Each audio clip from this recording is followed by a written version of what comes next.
Maximiliano Schoenfeld estrena mañana, jueves 6, su documental Sombra Grande, que tuvo su premier mundial en el Festival Internacional de Cine de San Sebastián del año último. Se presenta en 7 únicas funciones en la Sala Lugones, que al mismo tiempo exhibe el ciclo retrospectivo Érase una vez en Crespo, dedicado a cineastas entrerrianos contemporáneos. Estamos con Maximiliano Schoenfeld.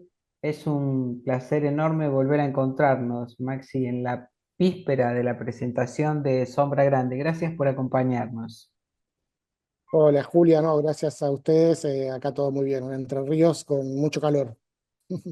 Bueno, llovió también ahí, porque acá fue un diluvio. Llovió mucho, mucho, mucho. Sombra Grande exhibe el tránsito de la recuperación del chaná, una lengua aparentemente perdida, y marca a la vez una disputa simbólica entre los pueblos originarios y los inmigrantes. ¿En qué circunstancia esa tensión se convirtió en material de inspiración para un documento audiovisual, Maxi? Bueno, primero lo que apareció fue la poesía de Julián Bejarano, y antes la poesía tuvo un concurso que nos presentamos los dos, un proyecto que era interdisciplinario para trabajar la poesía y el cine, y a partir de ahí decidimos zambullirnos de lleno en lo que es la lengua chaná.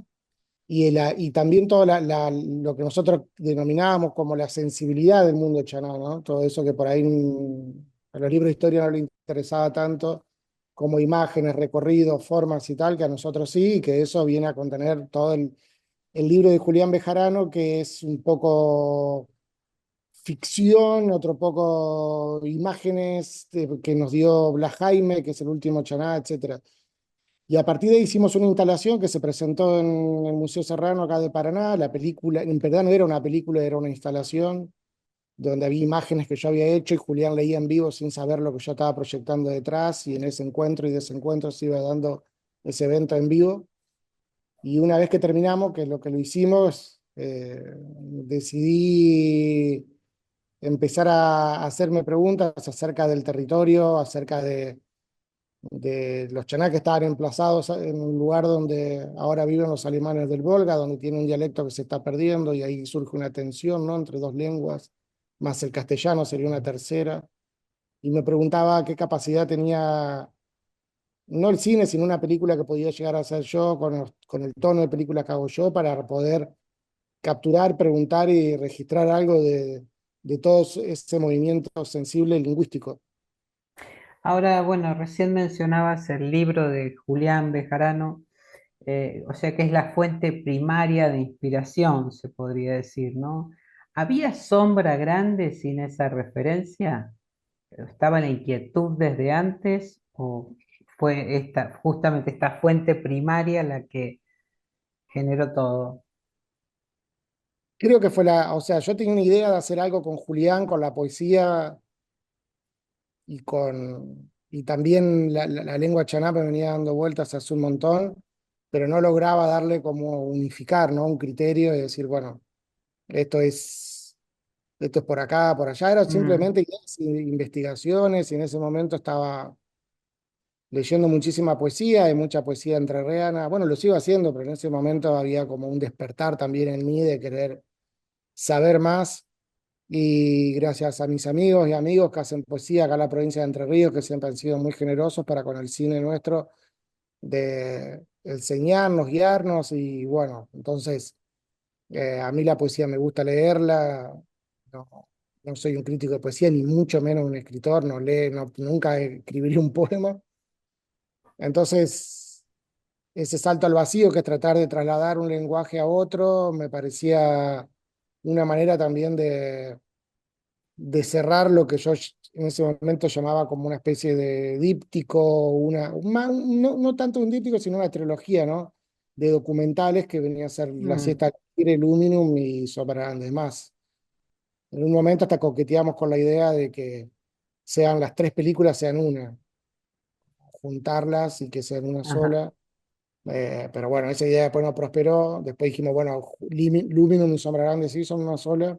Y después tampoco prosperó esa idea. Y bueno, ahí terminamos haciendo Sombra Grande como película y como instalación también. Ajá, ajá. Bueno, hay otro protagonista del documental que es Blas Jaime, el hombre que decía hablar una lengua aparentemente perdida, el chaná. ¿Qué representaba para Blas la presencia de una cámara? La posibilidad de verse reflejado a sí mismo en un documento de este tipo.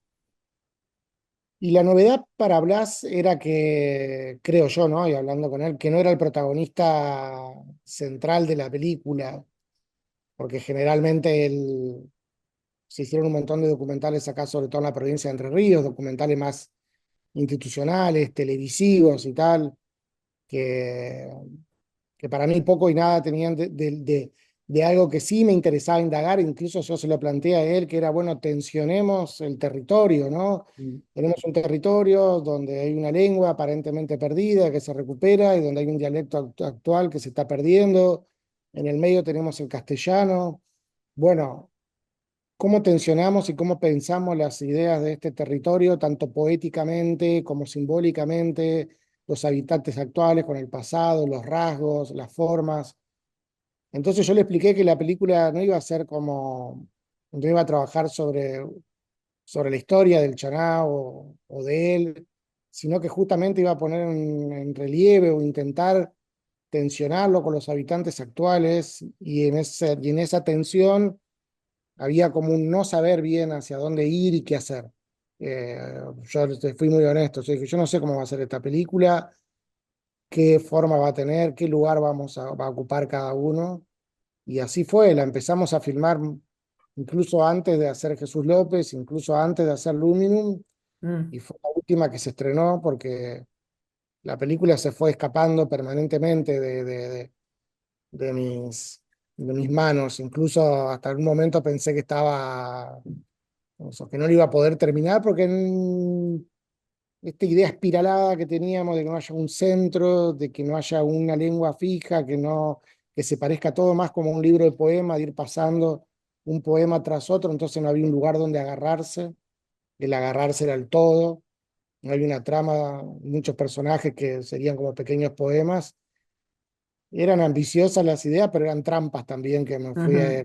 entonces la película estaba llena de trampas y que no quería ceder, tampoco quería buscar financiamiento porque sentía que era, de hecho me habían ofrecido presentar a una audiencia media documental que seguramente íbamos a obtener del Inca, que yo no quise Mm. porque sentía que estaba de alguna manera traicionando algo. Está bueno a veces que se financie el no saber, pero en este caso me parecía ya demasiado mucho. Pero finalmente, bueno, Sombra Grande encontró su forma, y ahora es este audiovisual, este trabajo audiovisual, un testimonial de una lengua, y que se va a exhibir con una muestra que también en San Sebastián se dio la feliz coincidencia, ¿no? De que participaran vos y otros cineastas entrerrianos, y entonces ahora esto se da en llamar Érase una vez en Crespo, que es la muestra que va a acompañar esta presentación en el San Martín de Sombra Grande. Sí, sí, sí, la verdad cuando Diego Brodenser me contó la idea, porque habíamos hablado de estrenar la película en la Lugones, y él me propuso lo de hacer una retrospectiva de las películas de los otros cineastas crespenses. Me pareció espectacular, porque nada, la verdad que, primero porque me encanta la idea de que todas nuestras películas se vean juntas, aunque no son todas, son la mitad, creo que ya llegamos a casi 20 películas entre Edu, Iván y yo, y después hay que sumarle las dos de Gaby y Zaragoza, que no están en esta muestra, pero también las contamos, entonces ya pasamos las 20 películas, y creo que vamos a seguir haciendo muchas más, pero creo que está bueno también poder verlas en perspectiva, entender a ver cómo fueron los recorridos de cada uno y las cosas Ujú, que tenemos en común. Creo que nos estamos acompañando muchísimo en todo este camino. Ahora con Edu estamos trabajando acá en la provincia en el Instituto Audiovisual, él sí lleva Edu adelante Crespo, sí. Eduardo Crepo, eh, Iván Funca acaba de, bueno, de ganar el Oso de Plata en el Festival de Berlín, una película en la que yo trabajé, fui jefe de producción. Me encanta trabajar en las películas de Iván y estar, aprendo muchísimo y es alguien a quien admiro un montón. Entonces, que haya una Hay, muestra sí, claro, hay equipo y hay una muestra que es muy interesante. Entonces, desde mañana en el Cultural San Martín, Sombra Grande y al mismo tiempo el ciclo Érase una vez en Crespo, dedicado a cineastas entrerrianos. Maximiliano a cineastas crespenses. Crespen, perdón, perdón, no mezclemos. No me creo. Bueno, Maximiliano Schoenfeld, muchísimas gracias por acompañarnos. Un abrazo y hasta pronto. Gracias, Julio. Un abrazo grande.